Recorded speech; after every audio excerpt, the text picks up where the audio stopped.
Welcome back to Ozarks Live. Blake and I are here once again to talk all things Survivor. Yep, back again. So this episode opens with kind of a debrief of the last tribal where we talked about they had a really open and honest conversation about being Black in America. And so it was nice to see because they all kind of went and sat Deshaun down because him and Liana were kind of the curators of that. Yes. And just kind of voiced their opinions a little more, which I thought was really nice to see.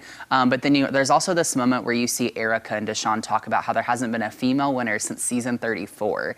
And how really? Yes. Because no, we talked about men versus women earlier, when we were doing these segments, and there's been quite a few women winners. Yes, there has been a lot, just not in the 30s, I guess. And so, so Erica mentioned like she kind of feels this pressure to be that female for people, and so she's like, I really want to make it to the end, but it's also a lot because people are wanting a female winner. You know, we haven't had one in a while, so that was really kind of nice to see all of that take place. Having said that, I'm still surprised Heather and Erica are still in. Oh, absolutely. They're still a little bit irrelevant to me. Actually, I'll say it.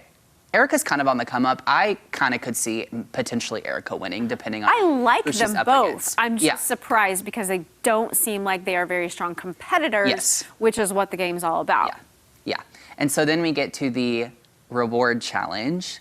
And this time the big reward, they get to pick either chicken and veggies for like fuel is how Jeff says it, or they can pick sweets. They made the right decision. Yeah, absolutely. I'm like, if you're out there on that hot island all the time with that and you're like so skinny and like hungry anyway, I would totally take the chicken sugar would kill me at that point. Yeah. So Xander, Erica, and Deshaun win the reward challenge, which was really nice to see. But then back at camp, you see Danny kind of scramble for the idol because we still have Shan and Nasir's idols from earlier in the season out there somewhere. And they kind of make it look like he's kind of standing on top of it, right? Yeah. But then at the end, he didn't get it. Yeah, he didn't get it. But it was funny because throughout the episode, you see this kind of storyline where Ricard the whole time thinks that Danny has it, which he's worried about because Danny is a potential person that he can vote out. You know what I mean? So it's a really interesting development to see. So then we get to the immunity challenge, and who wins again? Ricard. Why Big is shocker. he so good at this? He has this focus, I think, that a lot of them don't have. Yes. I don't know. I literally don't understand how he's so good at this game. Like he's so smart about it. His alliances have always been in check, but he's so, like we were just talking about it, he's so secret in all his He's hard moves. to read, and very, therefore great I'm not poker sure face. that I would trust him at all. But yet people are trusting him, and so he's still on the path to win. Which I will say, this was an interesting episode development because they talk about in the first half that they wanted Ricard out. Like they all were like, okay, we should have gotten him out last week. We're going to get him out this week. And then of course he wins. So that was kind of like, just something funny. Okay, so then we get to Tribal Council and there's a lot of interesting developments this time. And kind of what did that look like? Well, I was really surprised that we had a split vote. We had 3 against Danny, 3 against Deshaun. Now Deshaun, I wasn't necessarily surprised because I think they've been wanting to get him out. But I was surprised that Danny got half of that vote.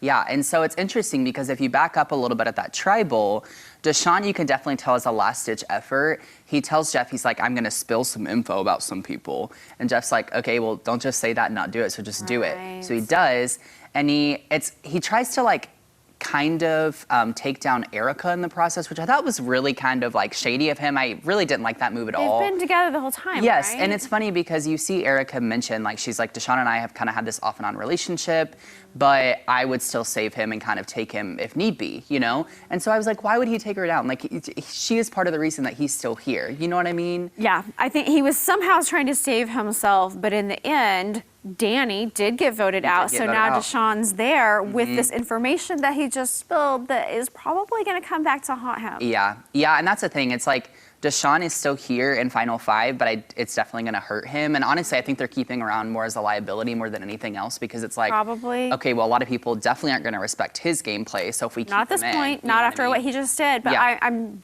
devastated that Danny is out. He has been one of my top choices from the first moment because I trusted him. He played a clean game and I respected the way he treated people, and people liked him. They really did.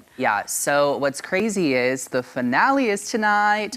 Which is really exciting. It is 3 hours long, which is a lot of Survivor in one night. Yes, it's actually the 2 hour of the game and then the post 1 hour. There's like an after show or something. Now, a very interesting fact about this finale is that they're revealing the winner on location in Fiji right after they vote, which they have not done this since season 1. So does that mean it's live for them? Yeah. So they don't even know yet. No. So they know. So like, so it would be like a normal tribal where like they would go up and vote, and then Jeff would read off the votes, and then the winner will be announced. Okay. But typically, what they do is they will vote, and then Jeff like takes the little urn or whatever it is that they use, and he'll be like, all right, see you back in LA. And then they have this huge live finale after that's like from today instead of 6 months ago. Okay. You know what I mean? And then that's the first thing that'll happen is Jeff will announce it. But they're not doing that because they were nervous with obviously different COVID developments. They didn't know where we were going to be at. And so they decided to just go ahead and do it live on location, which is interesting. Hey, I like really that exciting. better anyway. Yeah. I like it. Yeah, so I'm really excited for that. I honestly have no idea at this point who's going to win. I think it's truly anyone's game because here's the deal. Like, if Ricard makes it to the end, I think Ricard may win. But also, I'd really love Xander to win. But if Ricard's voted out, then I think it could be a toss-up because I think Erica can make a good case for herself. I think Xander can make a good case for himself. And honestly, maybe Deshaun could swing it. I really doubt it, but maybe. Yeah, I feel like it could be anyone, and I just wish it were Danny. Now, I will say, the ultimate shock of all would be if Heather was crowned sole survivor. Right? But actually, I'd be really happy for her. It would be an interesting development for sure. She's played a nice game. Yeah. You know, I just don't know that she's worthy of it, but I would cheer her on if she won. Yeah, absolutely. So as always, you can catch up on the entire 41st season of Survivor on Paramount Plus or CBS.com. And you can also catch the season finale of Survivor 41 tonight at 7 p.m. right here on Color 10. That's right. We'll be right back.